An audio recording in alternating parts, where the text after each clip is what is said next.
I want you to picture two apartments. The first is a luxury flat in Manhattan. Inside, there's a 75-inch TV, a $4,000 leather sectional, and closets overflowing with designer clothes, many with tags still attached. The tenant earns $120,000 a year but checks their bank balance with a knot in their stomach.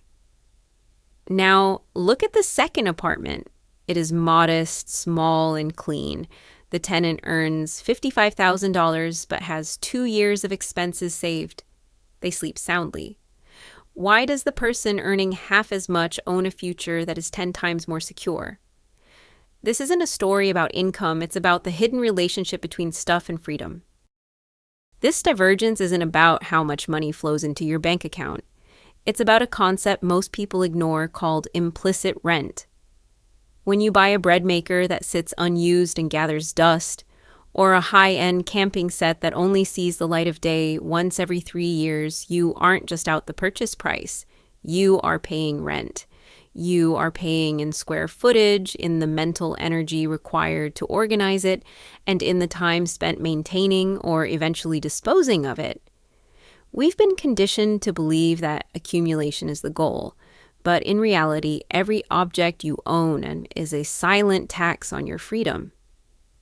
Think about the pavement princess trucks or the kitchen gadgets still in their original boxes I mentioned earlier. These aren't improvements to a lifestyle, they are wealth destruction disguised as progress.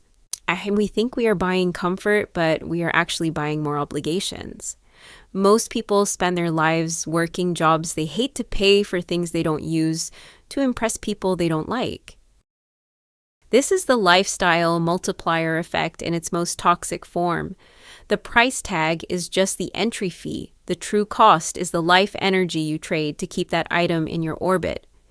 Be honest with yourself. If that unused fondue set or that treadmill turned clothes rack disappeared tomorrow, would you actually spend money to replace it? Probably not. This isn't a story about saving pennies or depriving yourself of joy. This is a story about reclaiming control of your life from the algorithms and advertisements that want you to keep the cycle of consumption going.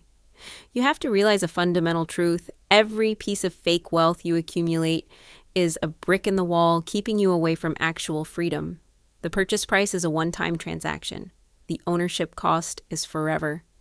Eventually, every item you own will end up owning you. It's time to stop paying rent on things that don't pay you back. I want to show you a simple calculation that will change your relationship with money forever. Most people focus on their annual salary or their monthly rent, but wealth isn't built in months or years, it's built in days. Take your total annual savings and divide it by 365. That number is your daily deposit. It is the exact amount you are paying your future self every single day. For most Americans, that number is 0.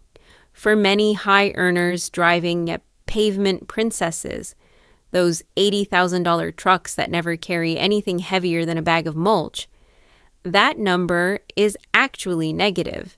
When you factor in the $1,500 monthly payment, insurance, and fuel for a vehicle that exists purely for the image of capability, you are effectively throwing $50 out of your window every single morning before you even finish your first cup of coffee.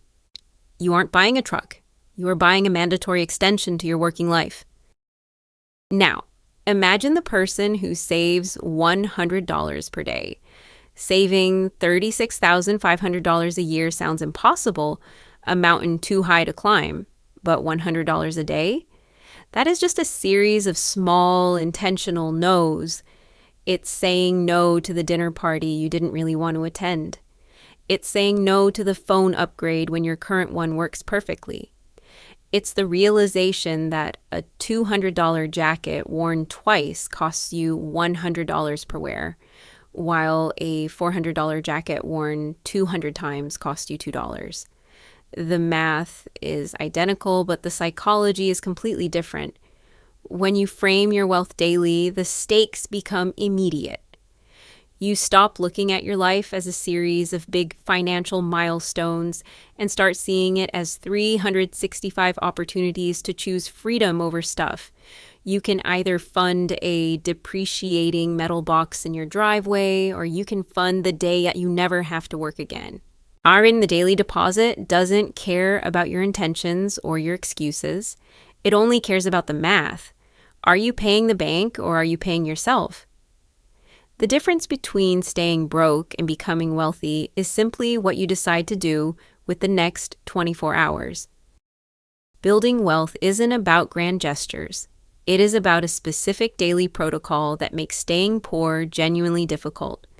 If you spend 23 minutes a day on these 5 habits, you create a system that produces results regardless of your willpower. Rule number 1, the morning money minute. Every morning before you check social media, open your financial app. Look at 3 numbers: your checking balance, your total debt, and your investment account. Don't judge. Just observe. If you do this daily, your brain begins to treat your wealth as a priority. If you ignore it, your subconscious treats your money as a distant abstraction. Rule number 2, the 24-hour cooling period. For any non-essential purchase, wait 1 full day. For items over $500, wait 7 days. Most of our needs are just temporary dopamine spikes triggered by clever marketing. If you wait, the impulse fades. If you act instantly, you're letting a corporation dictate your net worth. Rule number 3, stop updating your income for banks. When your credit card app asks for your current salary to serve you better, close the pop-up. They don't want to help you. They want to run algorithms to see how much more debt you can handle. If you keep your data private, you control the relationship. If you hand them the ammunition, they will use it to optimize their profit, not your freedom. Rule number 4, automate your wealth. Set your accounts to move money into investments the moment your paycheck arrives. If you see the money, you will find a way to spend it. If the money moves before you can touch it, you build wealth without effort. If you pay yourself first, you own your future. If you pay yourself last, you own nothing. Rule number 5, maintenance over upgrades. In 2026, the trend will be to replace things the moment they feel old.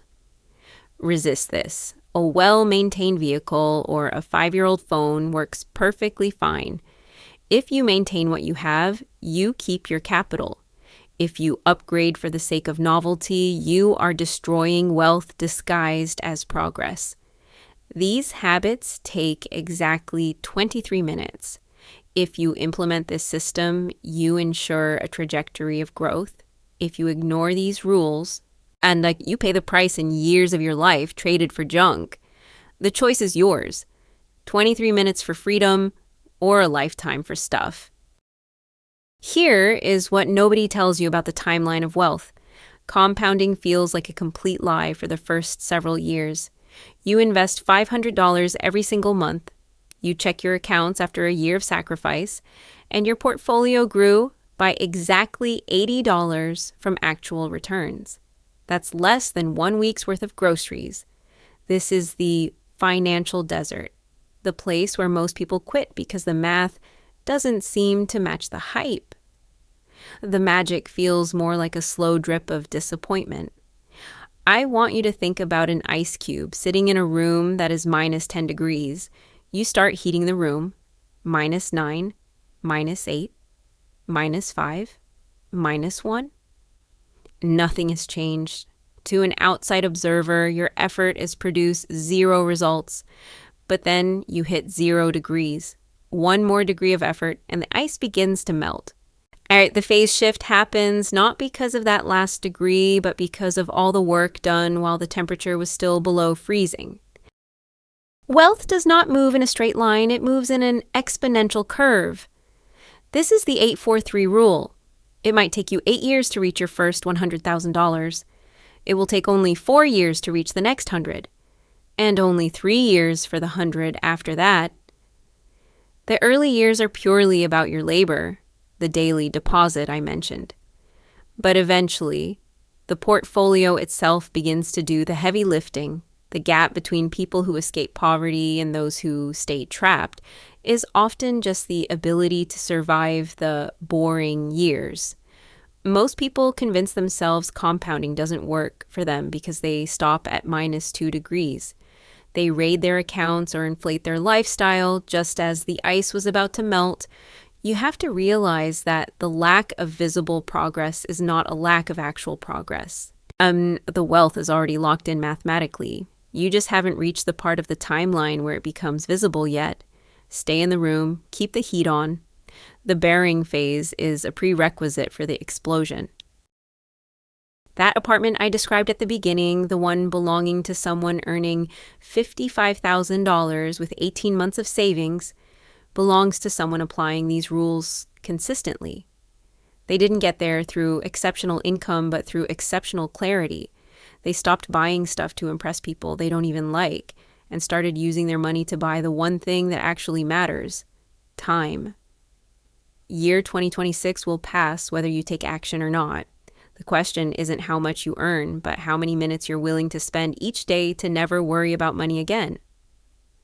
The choice is waiting at your alarm clock tomorrow morning